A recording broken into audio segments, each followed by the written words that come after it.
Hi, good afternoon. My name's Laura Bailey. Yes, speaking. This is a recording of a scam call. Hi, fantastic. My name's Chris, calling from the Revolut Fraud Prevention team. How are you doing today? All right, thank you. The woman being scammed is a customer of Revolut, soon to become Britain's newest bank. Have you tried to make any payments within the last 30 minutes? No. I could see transactions on my banking just going out. So within 3 or 4 minutes, they had taken £24,000. In under a decade, Revolut has become the UK's most valuable financial tech company. It's just recently got a $45 billion valuation, which is much bigger than even Barclays Bank.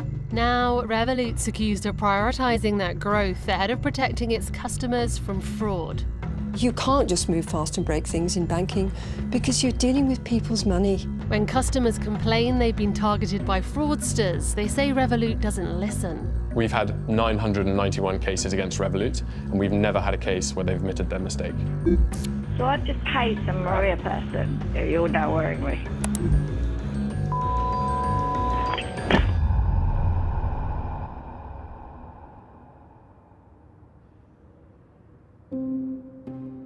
This Panorama investigation began with a scam. I'm off to see Talia. She's behind this investigation, and her own Revolut account was targeted by scammers. Talia's the co-founder of the production company making this Panorama. Hey, how are you? Come in, Good, come in. thanks. It's nice to see you. And you? Come in, come in. So why did you choose to bank with Revolut in the first place? I'm a tech journalist, so I love tech, and Revolut's offering was quite exciting and had offered so many features, you know, foreign exchange, which, you know, we film abroad. So it was all of that, all the functions there were so useful for my business to be able to run a team. So I thought it's actually, functionality-wise, Revolut is a great banking app. In September last year, Talia got a call from someone claiming to be from Revolut. She was tricked into believing there was fraudulent activity on her account and unwittingly approved payments to the scammers. She lost almost £25,000. We're a small business, you know, we had only started a year and a bit ago. You know, thankfully we could survive it, but it was really, really stressful all of a sudden not to have 25K. And one other thing that really struck me was strange, when I reported the crime to the police, to Action Fraud, they weren't at all surprised that I was banking with Revolut. And the call handler says that they had so many calls from Revolut customers. Last year, Action Fraud received almost 10,000 reports of fraud in which Revolut was named, 2,000 more than the bank with the most UK customers, Barclays, and double that of Monzo, a similar-sized competitor. Revolut is part of a new breed of digital-only financial institutions. They offer all their services online or through an app, and there are no branches to go to. In the UK, 20 million people put money into these types of accounts. And Revolut is one of the most popular. It spent millions on marketing.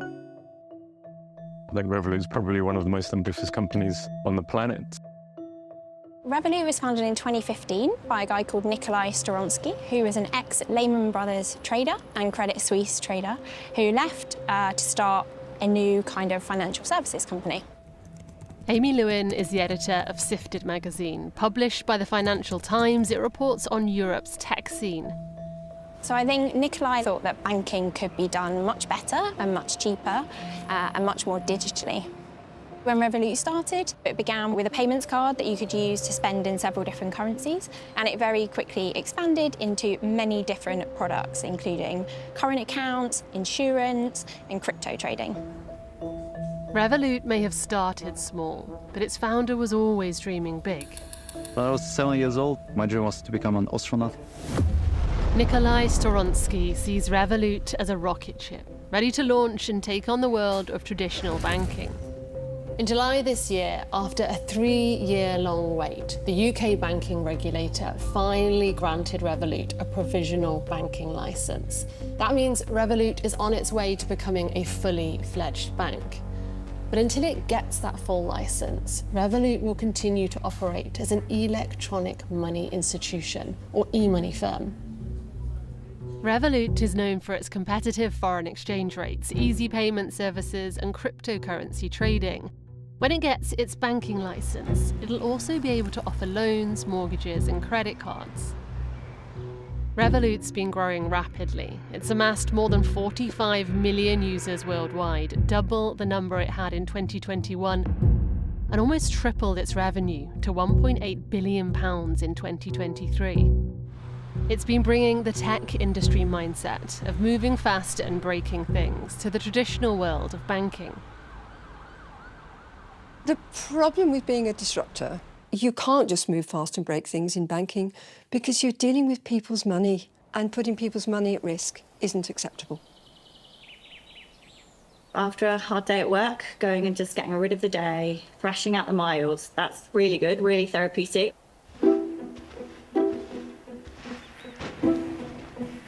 This is Laura. She lives in Stamford in Lincolnshire and loves running. A few years ago, she turned her passion into a business, a sportswear shop. Laura thought Revolut was the perfect fit for her hectic schedule.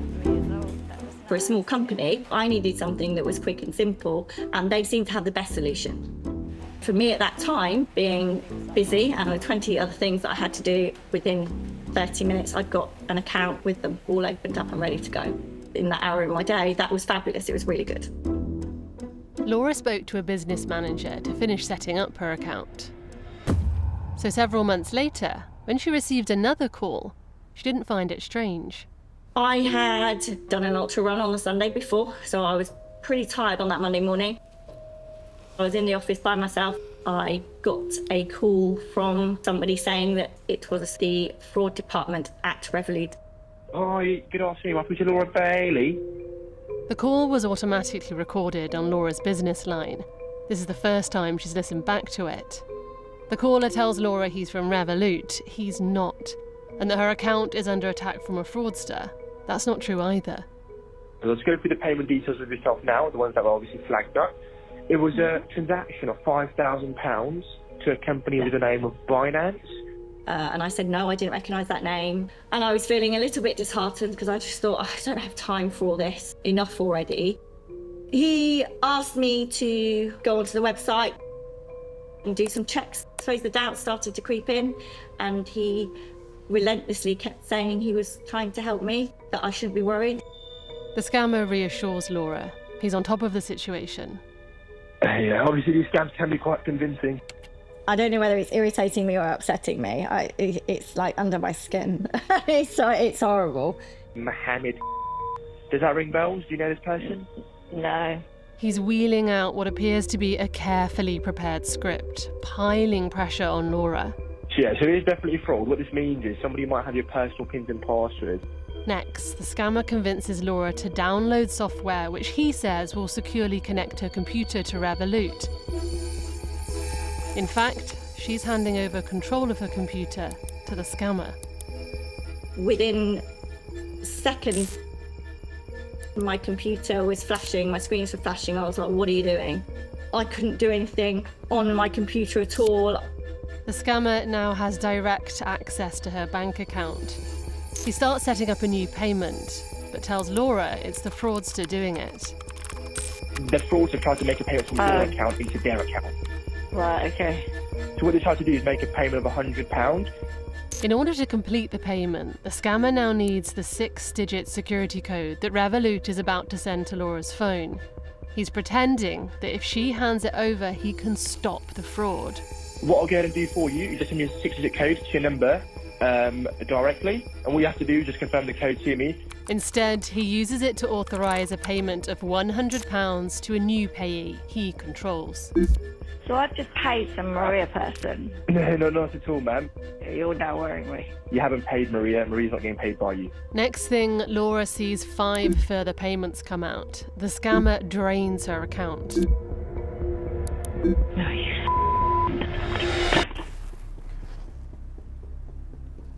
Now, this is the moment that many banks may intervene. A suspicious series of payments draining the account and made to someone who's not been paid before. All this should raise alarm bells. Banks and financial institutions are looking at what does that behavioral data look like. Nina Kirkes is a fraud specialist at LexisNexis. Its software is used by most of the biggest banks in the UK, collecting data on our spending behaviour. Think about like little footsteps in the wet sands. I'm leaving different data points behind me, and you as a bank are learning about me as a consumer. Nina is talking about our digital banking presence. Whether I'm on a computer or on my smartphone, every time I interact with my bank, shopping online, tapping my phone to pay for things, my bank is getting to know me. It knows the kind of devices I use and where I use them. And so financial institutions typically have the view of all of your behavior and all of your engagements with that bank. How do I transact? Where is my money going to? Over time, the bank builds a picture of its customers and what we routinely spend our money on. And when an unusual transaction's made, computer software should trigger an alert. So if somebody is suddenly processing a vast amount of transactions and processing a ton of payments to either a new account or account that they previously maybe had a few touch points with, it is something that is a red flag. And then banks should typically start to investigate some of that behavior. Call their customer, send them a text message, engage in some way with the customer to ensure that those transactions are in fact legitimate. Fraud is, of course, a big problem for all banks, and no technology is completely scam-proof. And that's because the weakest link in the system is usually you or me. Normally, when a scam is conducted, the principal reason is that the victim trusts the fraudster. And fraudsters, sadly, are very, very good at creating trust. They create a sense of urgency and a sense of pressure. Refundee is hired by victims of fraud when their banks have refused to give their money back. So Revolut makes up a big portion of our casework. They make up about a quarter of the cases that we see, which is about twice as many as the next largest, which is Barclays. Banks declare how much their customers have lost to fraud. But because Revolut's not yet a fully fledged bank, it doesn't publish the figures. There are some figures we do know. That's the amount of money that's been scammed from other bank customers that's ended up in Revolut accounts. We hear from customers consistently that they're told to set up Revolut accounts when they are becoming the victim of a scam. It might be safe to draw the conclusion from that fraud victims are told to set up Revolut accounts because fraudsters find it easier to move money through Revolut than any other bank. When someone is tricked into transferring money to a fraudster, it's known as an authorised push payment, or APP fraud. It's the most common type of scam in the UK. Last year, for every £1 million paid into Revolut accounts, £756 was from APP fraud. That's more than 10 times the amount for Barclays and 4 times more than its similar-sized competitor, Monzo. We wanted to find out more about what makes Revolut tick and how it deals with fraud.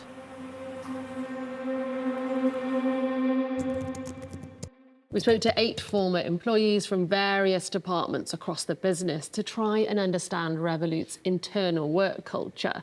2 things came up again and again: Revolut's insatiable appetite for growth and a high-pressure work environment that stifles dissent. 2 former senior insiders agreed to speak to us. Both asked us to protect their identities for fear of damaging their careers, so actors are reading their words. It was a difficult culture at Revolut. Sink or swim, jump on the rocket ship or get off. It's not for everybody. It felt the mission was growth. The culture was about protecting the brand and losses no matter how small. They'd want to do things their own way. They're here to disrupt. The second insider provided a written account of their time at Revolut. The work culture is highly driven and toxic. Revolut operates with as few financial crime and compliance colleagues as possible. Everything is so short-staffed and chaotic. In the world of finance, when new products are launched, protections against fraud are sometimes known as fences. We wanted to start with high fences, but we were told to bring those fences down before launch because we needed more growth, and if you resisted, you were moved off the project. The problem for all banks and e-money firms is that if you make your fences too high, it can put off potential customers. Protecting Revolut from being used for financial crime always played second fiddle to the desire to launch new products and to get existing customers to use products more. Revolut says it has a high-performance culture, with an expectation to deliver good customer outcomes. It says it has robust controls to meet its legal and regulatory obligations, and that all new product launches involve comprehensive risk assessment and governance approval processes. It also says it's invested heavily in its financial crime prevention team, which now makes up more than a third of its total global workforce.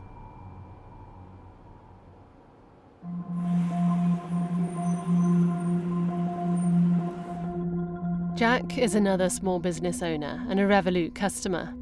I have an international business, and so I need to hold multiple different currencies. And so Revolut did seem like a good bank on paper, and they also advertise themselves as being a very safe bank that's a good place to store your money, and you're safe in doing that. In February this year, Jack also got a call from someone pretending to be from Revolut. So they tell me there's been some unauthorized transactions on the account.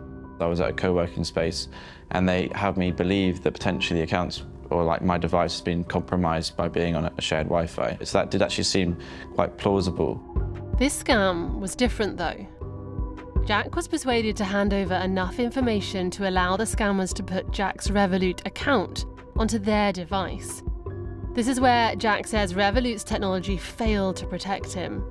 If an account is used on a new device, Revolut asks for a selfie to check it's really you. I never did that. I didn't send any photos. I had nothing to do with that. Jack says he asked Revolut to show him the selfie that authorized the new device. They actually say that it wasn't stored in their system, so there's no way of actually proving how it was done or what photo was used. We wanted to find out how a scammer could bypass Revolut's selfie check. Dr. Katie Paxton-Fear is a cybersecurity specialist at Manchester Metropolitan University. Nice to meet you. Nice to meet you. So the selfie check is actually really, really important for a lot of Revolut security. And that's because it's a key method that's used to verify the person. That includes on opening new accounts to verify that it's an actual human, not a bot opening accounts. We asked Katie to look at what could have happened in Jack's case. How straightforward is this? What are we looking at here? Well, we can start by, a simple Google search here. These aren't necessarily like dark web. A lot of these are more what we might call the deep web. You have to know what you're looking for. Katie finds tutorials online, complete with videos showing how the Revolut selfie check can be defeated. Would this work on any phone? Yes, so this is the example in Android. And here I've got another video. This is showing it happening on an iPhone. We start following the tutorials, but we're not revealing all the steps involved. A phone's camera can be made to believe that a still image taken from social media is actually you, looking into the camera live. So if we open up the photo app, or the camera app, we can actually see what's happening here. So as I turn on this, you can see the camera now thinks it's my face. As I switch on this one, it now thinks it's your face. And the camera thinks that photo is live going into the camera. Yeah. That was very simple. It really was. Scary, isn't it? That's scarily simple. When we try it out on the Revolut app, it doesn't work. It looks like the company has fixed this vulnerability. I think based on my testing of the Revolut app now, it's certainly not a currently exploitable vulnerability, but I certainly believe that in the past, when the victims are saying, you know, this happened to me, I absolutely believe them. Although we can't be certain if this is how the scammers managed to install Jack's Revolut app, the timeline of the scam and the dates of the tutorials online match up. After the fraudsters took over Jack's account, they could see all the payments he'd made that morning. So I get a text message that says, confirm transfer £21.98 to Etsy. And that was the exact amount that was set to Etsy that morning. And so I was like, yes, that was me. What Jack didn't realise was the scammers had set up their own account and called it Etsy. So instead of confirming the earlier payment to the real Etsy, he was now authorising a payment to the scammers. So they do that again for another Etsy and one called Revolut Feeds. And so I'm basically allowing them to kind of add these payees. After authorising 3 payments to the fraudsters, the floodgates opened. Money began to fly out. So over about an hour, there's 137 payments that go through out to these brand new accounts. Thousands of pounds drained from Jack's account. Despite the number and speed of these transactions, Revolut allows them to go through. At this point, Jack wanted to call Revolut and stop any more payments being made. But unlike conventional banks, Revolut doesn't have a dedicated number to report fraud. Just to let you know, this phone line is completely automated and here to help you do things like block your card or make a general inquiry. If you're really looking to speak to a human, then head over to our chat support within the app. The only way you can message Revolut is on their chat. You can't phone them, there's another way of contacting them. Even finding out how to start a chat with Revolut isn't easy. It's buried deep within the app. You have to click through lots of pages. So I messaged them on the chat saying, I'm being scammed, please freeze my account. And they kind of passed me to someone else in a different department, and they asked me some questions. It takes 23 minutes for them to freeze the account. And in that time, another £67,000 is transferred out of the account. In total, Jack lost £165,000. So far, none of this money has been refunded. Revolut says it takes fraud incredibly seriously and has approaches to tackle it, including delaying payments to allow customers to stop, think, and complete additional checks. It also says it recently announced a new biometric identification feature and an advanced AI scam detection feature that protects customers against card scams. Both Jack and Laura complained to Revolut, but say they didn't get very far. The premise behind the chat from Revolut afterwards that it was all my fault. Because I authorised one transaction, I then authorised them all. I never thought it would affect me how it did. It sounds pathetic because I know worse things happen, but you're violated your whole life. It's just someone just coming and taking it, and you're left there out on a limb with absolutely no help from Revolut whatsoever. It feels like they're going into it with the plan of never reimbursing, so they're not trying to kind of figure out if they were liable or not. They're just saying flat out no. We do see that Revolut are very quick to close down their investigations. Typically, their investigations will take about 24 hours, whereas other banks might take multiple days or even weeks. We've had 991 cases against Revolut, and we've never had a case where they've admitted their mistake.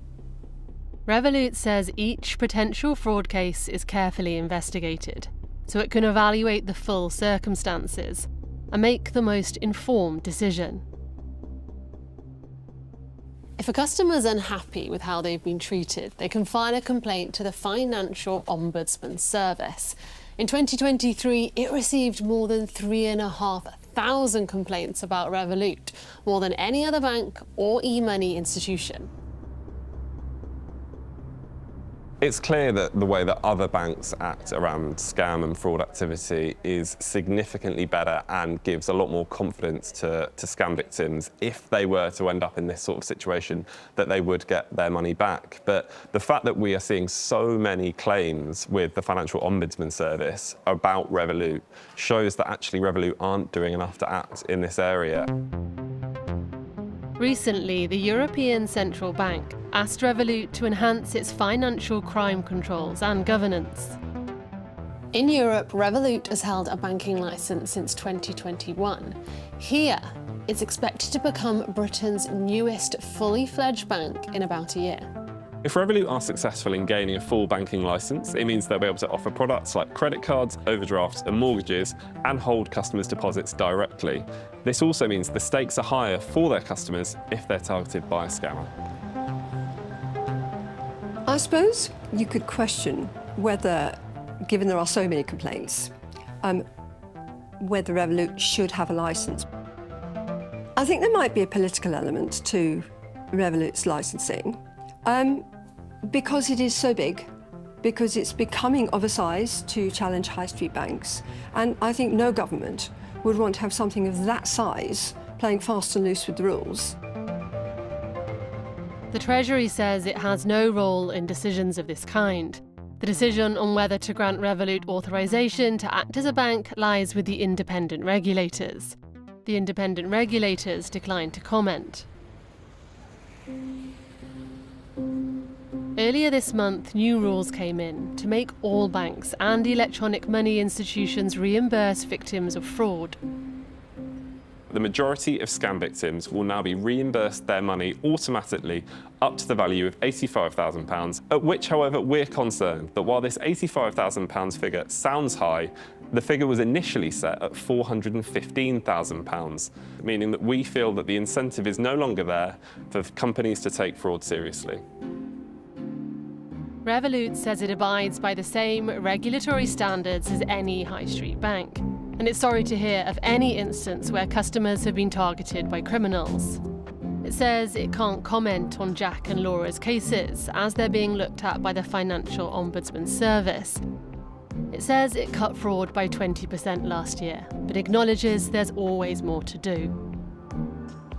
While we hear from many people who use Revolut who are very pleased with the service, what we would say is that they have a track record of not reimbursing people who fall victim to fraud.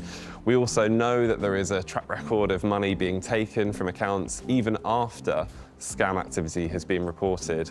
So obviously that is a huge issue and why we at Which wouldn't recommend banking large sums of money with Revolut. Both Laura and Jack are still waiting for a decision from the Financial Ombudsman Service. I just had to kind of try and move on really and just try and figure out how to kind of make ends meet and just carry on with life. I'm really grateful it happened to me and not somebody else, because I think this might have pushed somebody that might not have been as strong over the edge. But it took me to a precipice I didn't think I'd ever be on. Revolut likes to think of itself as a rocket ship, moving fast and breaking things, but facing new regulations and the requirements of a full banking licence. This poster child of the online banking revolution may find it finally has no choice but to grow up.